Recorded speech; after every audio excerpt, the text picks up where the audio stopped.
नमस्कार बच्चों, आप सभी का फिर से स्वागत है मेरे चैनल आकाश मैथ्स क्लासेस में। और आज मैं फिर से कक्षा 10 के लिए लाया हूँ समांतर श्रेणियाँ, जो कि चैप्टर 5 है। उदाहरण है हमारे पास पांचवा कि वह एपी निर्धारित ज्ञात कीजिए जिसका तीसरा पद 5 है और सातवां पद 9 है। तो हमें यहाँ पे समांतर श्रेणी निर्धारित करनी है। तो चलिए, सबसे पहले तो अगर आप मेरे चैनल पर नए हों तो मेरे चैनल को लाइक, शेयर एंड सब्सक्राइब करना मत भूलिएगा और साथ में बेल आइकन भी दबाना मत भूलिएगा, जिससे कि आपको मेरी नई वीडियो की नोटिफिकेशन सबसे पहले आपके पास जैसे ही मैं अपलोड करूंगा आपको प्राप्त हो जाएगी। तो चलिए शुरू करते हैं और हल करते हैं कि हमारे पास बोल क्या रहे हैं। कि ध्यान दीजिएगा कि प्रश्न में बोल रहे हैं तीसरा पद, अर्थात मतलब हमारे पास जो तीसरा पद दिया है A3 हो गया। ठीक है, कि तीसरा पद क्या हो जाएगा, A प्लस तीसरा पद बोल रहे हैं तो 3 ऋण A और D हो गया। ठीक, और सातवां पद, तो सातवां पद क्या हो जाएगा कि A प्लस 7 ऋण 1 D। ठीक है, कि वो दिया है हमारे पास कितना, वो दिया है सबसे पहले कि A तो हो गया ये, और 3 में से 1 गया तो 2, और 2 गुणा दी 2D हो गया। ठीक, और सातवां पद है तो A प्लस 7 में से 1 जाएगा तो 6D हो गया, और बराबर कितना, तो 2D है।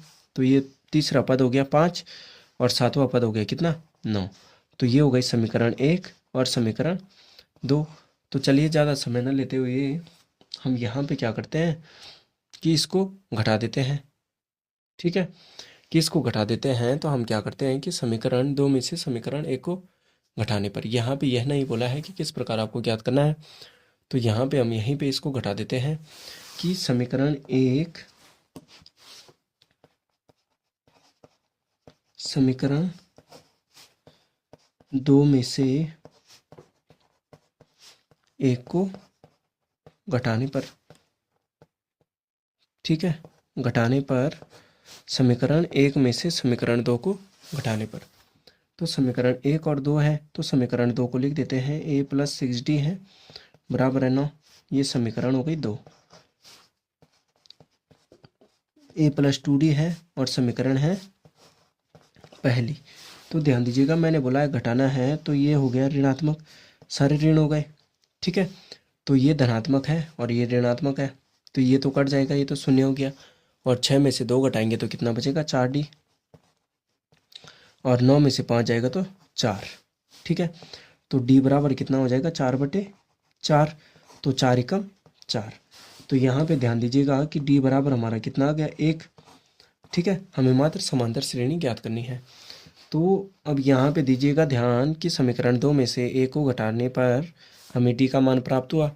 तो D का मान अब हम क्या करते हैं कि समीकरण 2 में से 1 को घटाया तो D का मान हम क्या करते हैं, समीकरण 1 में रखते हैं। ठीक है, यहाँ पे लिखेंगे कि D का मान समीकरण 1 में रखने पर। ठीक है, क्योंकि 2 में से घटाया तो अब 2 का मान समीकरण 1 में रखने पर, समीकरण 1 में रखने पर। ठीक है बच्चों, तो समीकरण 1 में रखने पर हमारे पास समीकरण क्या है, A प्लस 2D बराबर कितना है, 5 है। तो A का मान तो आपको पता है कि A का हमें ज्ञात करना है, D हमें 1 प्राप्त हुआ है तो A तो वहीं रहेगा। 2 गुणा D का मान है 1 बराबर है 5। तो A और 2 एकम 2 बराबर हो गया 5। तो A बराबर 5 में से 2 जाएगा तो कितना बचेगा, 3।